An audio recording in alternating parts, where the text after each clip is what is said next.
Back with another video, folks, where we're going to be looking at all the gear and knowledge you need to start your journey in off-camera flash on a budget. I'll be breaking it down into a simple process which will allow you to forget about the technical side of things and just start creating awesome images.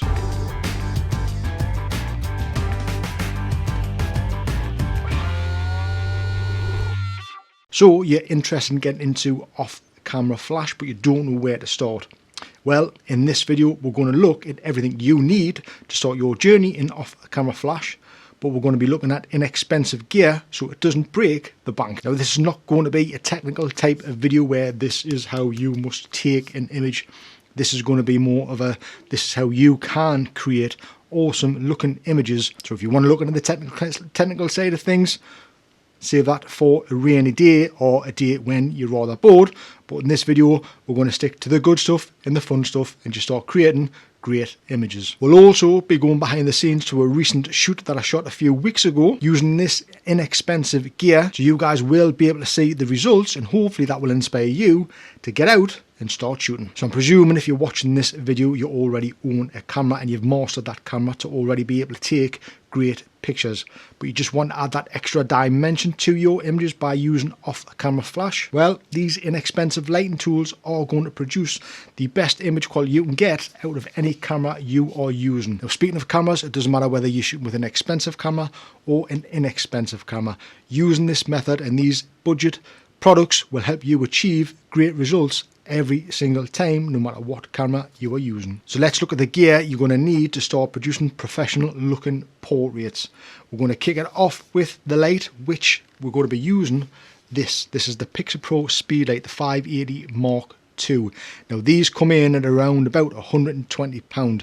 Now, if you want to really reduce the budget even further, you can actually buy Speedlites which just take batteries and which are cheaper than this version. But honestly, folks, the efficiency and the power of these Speedlites, I would highly recommend saving up and buying one of these, because I like this Speedlite because it uses a rechargeable battery and you get about 500 full power shots from one charge. So they're really efficient and effective to use. So I'd highly recommend just adding that little bit extra and going this route. We've got the flash, but we need to be able to tell that flash when our camera is firing. So to do that, we need a flash trigger, and the flash trigger we're using is the ST3 from Pixapro. And what this is going to do, this is going to sit on top of our camera, and this is when we press the shutter button, it's going to tell the flash that we're taking a picture, and that's going to fire at the same time. So these are ideal to get your camera mounted off and away from your subject, which is going to create a better looking portrait. Now the great thing about Speedlight is it has a built-in tube. You can see that there, and what the Speedlights allow you to do is allow you to zoom that head in and out. So you can zoom that tube right back, which gives you a narrow beam of light, or you can zoom it right out like it is now, and that gives you a wider spread of light. And that's the way we're going to be leaving it for this shoot. So that's going to fill our modifier, creating a softer light to our portrait. So now we have our flash and our trigger. We need to be able to mount this flash to a light stand, and we do that by using one of these. These are a really great tool as well, sitting in at around about £20 to £25. All of the links will be in the description below if you want to check out all of the gear I'm using. But this is a great versatile mount, one that I love using, because not only can you light your speed lights, you can mount other lights to these as well, but they accept bones mounts, which means that once you've exhausted the modifier that we're going to be using, which is the umbrella, a shoot through umbrella, and you feel like you're ready to move on to the next modifier to try and create different lighting patterns and different lighting shapes, or just modify the light differently, this is going to allow you to add those bone mounts to your Speedlight, so you can continue just changing and evolving your shooting capabilities just using this one bracket. So we're also going to need a light stand to obviously mount our light to, because we want to get our light high above our model and pointing down around about a 45-degree angle gives the better results. Now, I would highly recommend using an air cushion light stand for this type of situation, but just remember, always weight your light stand down if you're out and about. We're going to be using a shoot through umbrella as our light modifier. Now the wind can catch these quite easily, so you need to make sure you're weighting down your light stand, and as you can see in the video, I'm just using my camera bag and I'm attaching that to the light stand, and that's keeping it nice and firm on the floor and it's not going to go anywhere. So just be wary of that. Always weight your light stand down.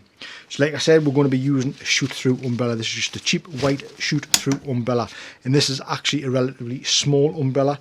You can get a lot larger umbrellas which will give you a softer overall light because it's a bigger modifier and it's going to diffuse that light even wider to your subject. But for this shoot, we're just using small, inexpensive, I think these are about £20 as well, so really inexpensive way to get into portrait photography. So once we've mounted our flash into the light bracket, attach that bracket to the light stand, attach the trigger to the camera, we're almost ready to shoot. Now I know that's a lot to take in, but don't worry, we're going to be getting to the fun part. It's coming right up.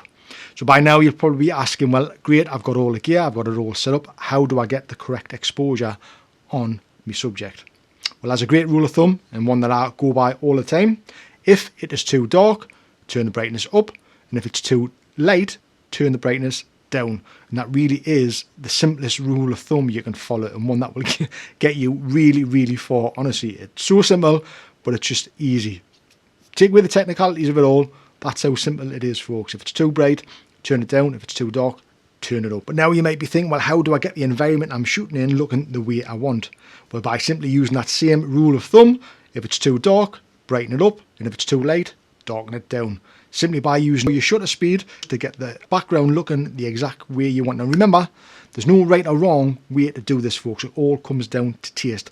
So say for instance you want some sort of lifestyle portrait, you want everything a little bit brighter, so you just lighten everything up a little bit more. And if you want to create a dark, moody portrait, just darken it down. It really is super straightforward, folks. Just keep to these straightforward rules and it'll keep the process nice and easy. Remember to check your flash sync speed also, and try not to go past that unless your speedlight and trigger allows you to.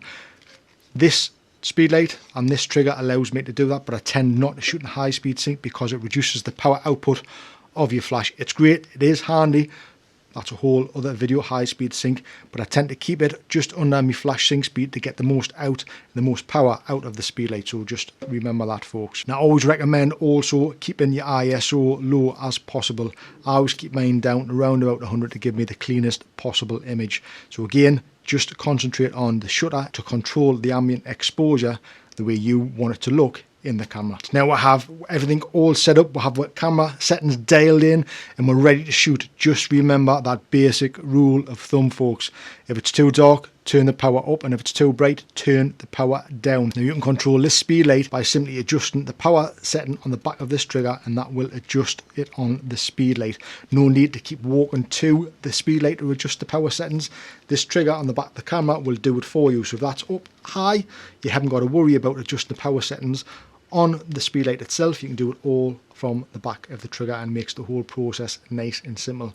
So again, if it's too dark on your subject, turn the power up, and if it's too bright, turn the power down until you get it looking the way you want it to look. And remember, there's no right or wrong way here, folks. It's all down to taste. One big tip I will give you though is that once you've dialed in that exposure, the power setting on the flash to get it looking really nice on your subject, if you want to move your subject around in that area, and you don't have to change your aperture or the shutter speed to control the environment, you've got it looking just the way you want it to, and the light isn't changing all the time. Remember, this rule of thumb also is keep the light and the subject at the same distance all the time when you're moving them. That way you'll get a consistent exposure all the time, and there'll be no need to adjust the power setting on the flash. I would highly recommend working this setup, this inexpensive budget setup, until you cannot work it anymore, until you are bored of the look of the images that you are getting, or you want to try changing up the lighting on your subject. At that point, there might be time to think about maybe going to an octabox, an easy open octabox, a beauty dish, or something on those lines, something that's going to give you a different look, and then work on that as much as you can until you get used to that and know that light inside out. And by this time, folks, you're going to have so many options to go to and so much knowledge up here by just getting out and shooting. Honestly, the best way to start is just to get out there and shoot. Set up and shoot, and hopefully by following these simple, really basic rules, you will start achieving great portraits with a cheap, inexpensive off-camera flash setup. Honestly, folks, I cannot highly recommend this setup enough when you're starting out in off-camera flash. It's inexpensive, it's going to yield you great results no matter what camera you're using, and you're going to absolutely love the results you're going to get, and you're going to learn so much by just using this setup. If you want to see how I progressed in the photo shoot with this budget setup, I'll pop a link to a card up here. You can go and check that video out. It's a nice relaxing video, just 3 minutes of pure photography with a nice little bit of relaxing music in the background, but you'll get to see how I've set the light up, what angles I'm shooting from, and it might give you guys a better idea of how you can go about and create some different looks to your images also. So I hope you found this useful, folks. If you have, I would love it if you can give it a thumbs up, because that helps this video get out there to so many other people. I would really appreciate that. And if you want to see more videos like this, consider subscribing to the channel and flicking the notification bell so you can see when those videos are posted. And I will see you guys in the next one. See you then.